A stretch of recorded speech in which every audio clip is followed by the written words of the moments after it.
ओम शांति। ओम शांति बाबा। आज 6/9/22 के बाबा के महावाक्य। बाबा ने कहा, मीठे बच्चे जी बाबा, दूरादेशी विशाल बुद्धि बन सर्विस करनी है। सच और झूठ का कंट्रास्ट सिद्ध करके बताना है। प्रश्न आया है, महाभारत से कौन कौन सी बातें सिद्ध होती है? महाभारत का अर्थ क्या है? उत्तर दिया बाबा ने, महाभारत अर्थात अनेक धर्मों का विनाश और एक धर्म की स्थापना। दूसरा पॉइंट है, महाभारत का अर्थ ही है पांडवों की विजय और कौरवों की पराजय। तीसरा पॉइंट है, महाभारत लड़ाई से सिद्ध होता है कि जरूर भगवान भी होगा जिसने रथ पर बैठ ज्ञान सुनाया। भगवान ने जरूर राजयोग सिखाया होगा जिससे राजाई स्थापन हुई। महाभारत अर्थात जिसके बाद सतयुगी राजाई स्थापन हो। तुम बच्चे महाभारत पर अच्छी तरह से समझा सकते हो। गीत आया है बाबा का, यही बहार है दुनिया को भूल जाने की। ओम शांति। मीठे मीठे बच्चे जानते हैं कि इस समय महाभारत की सीन चल रही है। बाप ने समझाया था, जैसे आटे में नमक होता है ना, वैसे शास्त्रों में कुछ न कुछ सच है, बाकी तो प्राय झूठ ही है। अब महाभारत के समय विनाश तो दिखाते हैं, यूरोप को भी दिखाते हैं, मुसल वहां से इन्वेंट हुए। यह भी तुम जानते हो कि यह वही यज्ञ चल रहा है जबकि एक धर्म की स्थापना होती है, पांडवों की विजय होती है भी राजयोग। दिखाते हैं अर्जुन ने रथ में अर्जुन को श्री कृष्ण, अर्जुन के रथ में अर्जुन को श्री कृष्ण ज्ञान देते हैं। यह भी समझते हो राजयोग का ज्ञान दिया। महाभारत लड़ाई के बाद जरूर राजयोग से राजाई स्थापन हुई होगी। इस समय तो राजाई है नहीं, फिर से स्थापन होनी चाहिए। महाभारत के नाटक भी बनते हैं, एडवर्टाइजमेंट निकल रही है, उनका बाइस्कोप बनाया है, आ करके देखो। अब तुम बच्चे जानते हो, बाप तुमको सब सच बतलाते हैं। वह तो नाटक आदि सब झूठे बनाते हैं। महाभारत आदि नाटक सर्विस के ख्याल से देखना चाहिए कि वह लोग क्या बनाते हैं, फिर उस पर हम क्या समझाएंगे। सर्विस के लिए विचार सागर मंथन करना होता है, परंतु बच्चों की इतनी विशाल बुद्धि हुई नहीं है। जिन्होंने नाटक बनाया है उनको जाकर समझाना है वास्तव में सच क्या है, झूठ क्या है। तुमने जो महाभारत लड़ाई दिखाई है उनकी तिथि तारीख चाहिए, कब लगी थी। जैसे कण कण में भगवान का नाटक बनाया है ना, तो जाकर देखना चाहिए क्या दिखाते हैं। बच्चों की बड़ी दूरादेशी विशाल बुद्धि होनी चाहिए। वास्तव में सच क्या है उसके पर्चे भी छपवाने चाहिए। सच तो वही है जो प्रैक्टिकल चल रहा है। नाटक सब झूठे कैसे हैं, सो आकर समझो। यह समझने से भी तुम सचखंड के मालिक बन सकते हो, ईश्वर से वर्षा ले सकते हो। ऐसे ऐसे सर्विस के ख्यालात आने चाहिए। सर्वोदया वालों से भी कोई मिलते हैं, परंतु उसमें भी बड़ी विशाल बुद्धि चाहिए।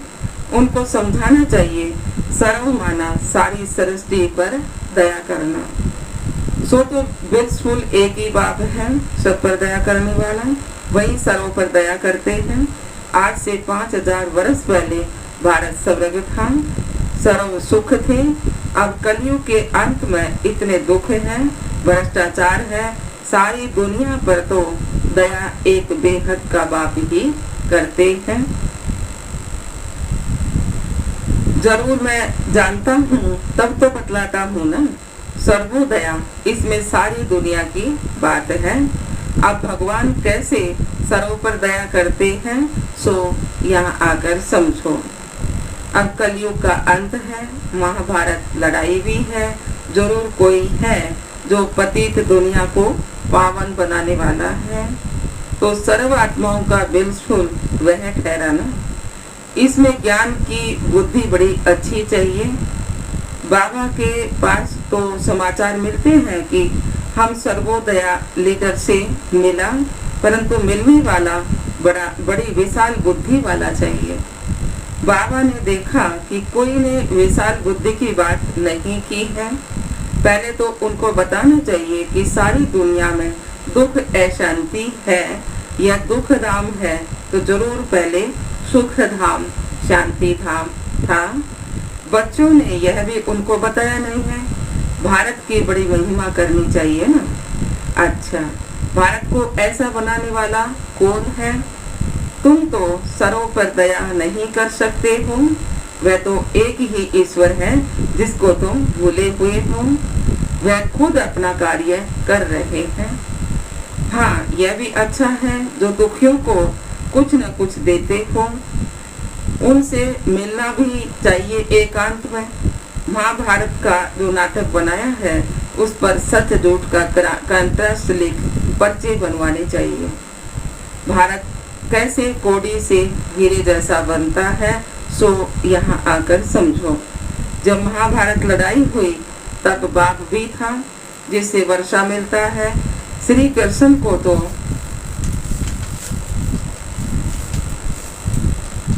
कोई बात कह न सके। मनुष्य जब गॉड फादर कहकर पुकारते हैं तब निराकार को ही याद करते हैं। तुम बच्चों को सारा दिन यही ख्यालात रहने चाहिए कि हम कैसे सर्विस करें। विचार सागर मंथन करना चाहिए कि कैसे औरों को जगाएं। कांटों को फूल बनाना है। शमशान में जाकर भी सर्विस करनी है। बच्चे जाते हैं परंतु थक पड़ते हैं। देखते हैं इतना समझाते हैं परंतु सुनते ही नहीं हैं। अरे समझेंगे भी कैसे? बाबा मिसाल देते हैं, रीड भेड़ क्या समझे? एकदम तो नहीं समझेंगे ना, आहिस्ता आहिस्ता समझेंगे। है तो बड़ा सहज ज्ञान, तो ऊंच भगवान फिर है देवताएं। ये वर्णों का राज भी बहुत सहज है। ब्राह्मण चोटी है सबसे ऊंच। तुम देवता बनते हो तो इतनी महिमा नहीं होती है। इस समय तुम्हारी महिमा बहुत है। शक्तियों के कितने मेले लगते हैं। लक्ष्मी का मेला नहीं लगता है। उनका सिर्फ दीपमाला के दिन ही आह्वान करते हैं। मेला सदा जगत अम्मा का लगता है। तुम जानते हो जगत अम्मा कौन है और लक्ष्मी कौन है? जगत अम्मा इस समय है, सतयुग में फिर लक्ष्मी बनेगी। लक्ष्मी की पूजा क्यों होती है? अभी सब कहाँ है? लक्ष्मी तो सतयुग में थी ना, अभी उनकी आत्मा कहाँ है? तुम जानते हो कि लक्ष्मी 84 जन्म भोग, अभी वह संगम पर जगत अम्मा बनी है। एडॉप्ट कर फिर उनका नाम बदला जाता है। बहुत बच्चे कहते हैं हमको बाबा ने एडॉप्ट किया है, हमारा नाम क्यों नहीं बदला जाता है? बाबा कहते हैं क्या करूं, नाम तो बदलो, परंतु नाम को बट्टा लगा देते हैं, बदनाम कर देते हैं, चले जाते हैं ना बाबा का बन के। नाम भी बहुत फर्स्ट क्लास मिले थे। तुम प्रजापिता ब्रह्मा कुमार कुमारियां कहलाते हो ना। बल शरीर निर्वाह अर्थ धंधे आदि में वह नाम चलाना पड़ता है।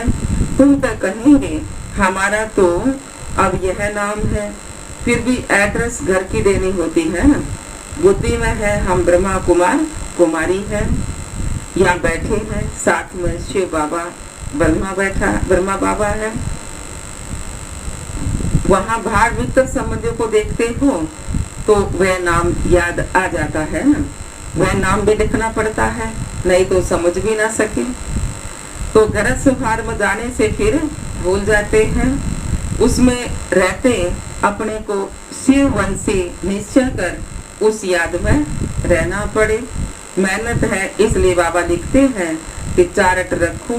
लौकिक संबंधी होते हुए भी पारलौकिक को याद करते रहो। इसमें मेहनत है, यह नई बात है ना। अब महाभारत नाटक में रथ भी तो दिखाएंगे, संस्कृत श्लोक भी जरूर बोलेंगे। देखना चाहिए कि क्या क्या बतलाते हैं, फिर उस समय ही लिखना चाहिए। सर्विस का ख्याल रहना चाहिए ना। परिचय देना है, यह बातें जानने से तुमको सच्चा महाभारत लड़ाई का ज्ञान मिल जाएगा। बाबा कुछ भी सुनते हैं तो ख्याल चलता है ना। तुम तो जानते हो यह छोटे छोटे मठ पंथ पिछाड़ी में निकलते हैं। झाड़ की आयु पूरी होने से सारा झाड़ ही सूख जाता है। तो यह सब जो भी धर्म वाले हैं वह कोई सतयुग में आने वाले नहीं है। बाकी जो कन्वर्ट हो गए हैं वह कहाँ न कहाँ से निकलते हैं। जितना जो जिसकी तकदीर में होगा वह लेंगे। खुद समझकर फिर औरों को भी समझाना है। प्रजा नहीं बनाई, बहुतों का कल्याण नहीं किया तो वर्षा क्या मिलेगा। कोई की शकल से पता पड़ जाता है कि इनको ज्ञान अच्छा लगता है। बात दिल से लगेगी तो कान ऐसे हिलता रहेगा ना, नहीं तो इधर उधर देखते रहेंगे। बाबा जांच भी करते हैं कि यह नालायक है व लायक है। यह तो बेहद का बाप है ना, यह दादा भी समझते हैं ना। यह कोई बुद्धू तो नहीं है। बाबा कब कह भी देते हैं, अच्छा इनको बुद्धू समझो। तुम्हें शिव बाबा ही सुनाते हैं, मुरली चलाते हैं तो कई ऐसे समझ लेते हैं यह थोड़े ही कुछ जानते हैं। यह तो हमारे मुआफिक ही है। ब्रह्मा बाबा की बात है ना। अपना अहंकार आ जाता है, समझते हैं हम तो सेवा करते हैं, हम उनसे भी तीखे ठहरे, ऐसे कहते हैं। दूरादेशी नहीं है ना। बाबा की तो ये युक्ति है कि बच्चे शिव बाबा को याद करो। याद करने से विक्रम विनाश होंगे, इसमें दे अभिमान की कोई बात नहीं है। समझो शिव बाबा ने समाचार सुना, वही तुमको डायरेक्शन देते हैं, ऐसे ऐसे सर्विस करो, विचार सागर मंथन करो।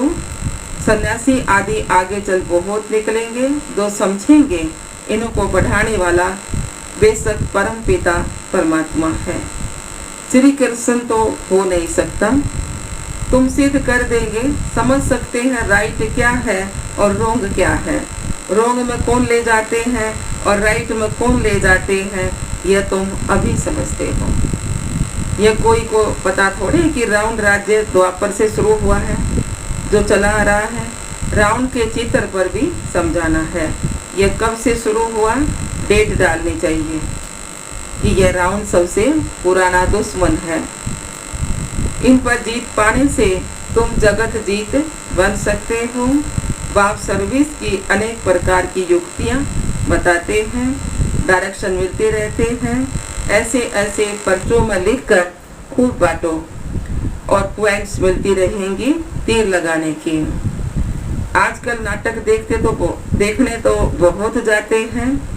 पतित बनना यह गंदगी है ना, सब पतित हैं, पावन बन फिर पतित बन पड़ते हैं। बाबा कहते हैं काला मुंह कर दिया, ऐसे तो बहुत होते हैं। बाबा तो समझ जाते हैं कि इनमें क्या ताकत है। माया पर जीत पाने की तो बाबा से पूछते हैं शादी करूं।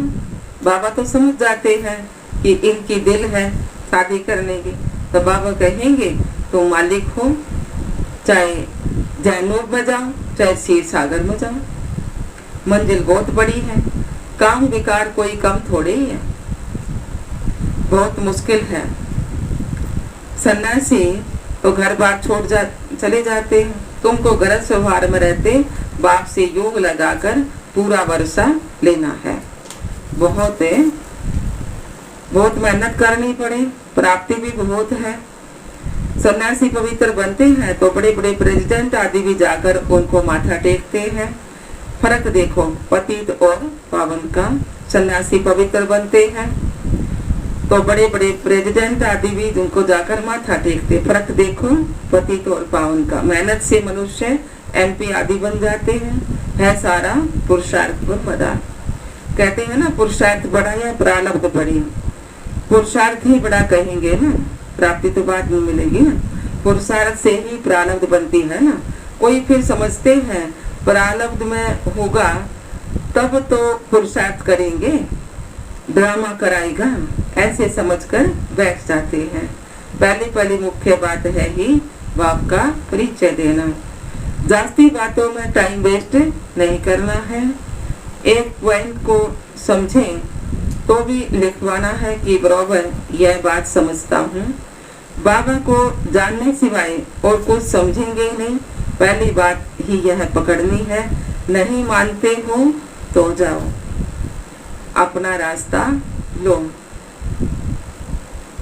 तुम कहते हो ना निराकार बाप सभी का बाप है, लिखो भगवान एक है, बाकी सब उनकी रचना है। अब बताओ गीता का भगवान कौन है? कहेंगे वह तो निराकार है, उसने गीता कैसे सुनाई होगी? फिर बताना है प्रजापिता ब्रह्मा से क्या संबंध है। प्रजापिता ब्रह्मा द्वारा तो मनुष्य सृष्टि रची जाती है, शूद्र से एडॉप्ट कर ब्राह्मण बनाते हैं। यह लिखवा कर फिर एड्रेस लेना चाहिए, फिर 10-15 दिन बाद पत्र लिखना चाहिए। पहले तो बाप का परिचय दे, खुशी मिलाना चाहिए। लिखो बराबर बेहद के बाप से वर्षा मिलता है। यह ब्रह्मा कुमार कुमारी सुख धाम शांति धाम का रास्ता बताते हैं, लिखवा देना चाहिए, फिर लिखा पढ़ी करते रहना चाहिए। इतनी मेहनत हो तब सर्विस कही जाए ना। औरों का कल्याण करने के लिए नींद भी फिट जानी चाहिए। शिव बाबा को भी रडिया मार मार कर पुकार कर बाबा की नींद फिटा देना तो आ गए ना। तो बच्चों को भी मेहनत करनी चाहिए। प्रदर्शनी और प्रोजेक्टर में भी पहले इस पॉइंट पर समझाना चाहिए। अच्छा जी बाबा, मीठे मीठे सिकलढ़े बच्चों प्रति माता पिता बाप दादा का याद प्यार और गुड मॉर्निंग। रूहानी बाप की रूहानी बच्चों को नमस्ते।